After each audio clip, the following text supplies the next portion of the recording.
राज्यात पावसाचा जोर कमी झालेला असून ऊन सावल्यांचा खेळ सुरू आहे। अनेक भागातील शेतकरी सध्या पावसाच्या प्रतीक्षेत असल्याचं दिसून येतंय। हवामान विभागाकडून जारी करण्यात आलेल्या अंदाजानुसार अनेक भागात पावसाचं वातावरण राहण्याचा अंदाज हवामान विभागानं व्यक्त केलाय। 21 ऑगस्ट म्हणजेच आज कोकण, मध्य महाराष्ट्र आणि मराठवाड्यातील काही जिल्ह्यात हलक्या ते मध्यम स्वरूपाचा पाऊस पडण्याची शक्यता आहे।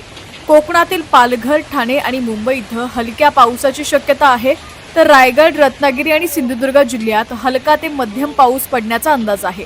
कुठलाही अलर्ट जारी करण्यात आलेला नाहीये।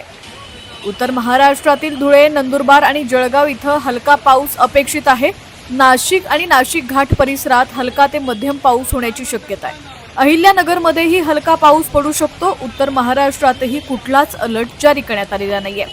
पश्चिम महाराष्ट्रात पुणे आणि घाट परिसरात पावसाची शक्यता असून पुणे घाटात हलका ते मध्यम पाऊस अपेक्षित आहे। कोल्हापूर, सातारा, सांगली आणि सोलापूर जिल्ह्यात प्रामुख्याने हलक्या पावसाचा अंदाज आहे। कोल्हापूर आणि सातारा घाट परिसरात मात्र हलक्या ते मध्यम पाऊस होण्याची शक्यता आहे। मराठवाड्यात छत्रपती संभाजीनगर, जालना, परभणी, बीड, हिंगोली, नांदेड आणि लातूर इथं काही ठिकाणी हलका पाऊस, तर काही जिल्ह्यात मेघगर्जनेसह पावसाची शक्यता वर्तवण्यात आली आहे आणि धाराशिवमध्ये हलक्या पावसाचा अंदाज आहे।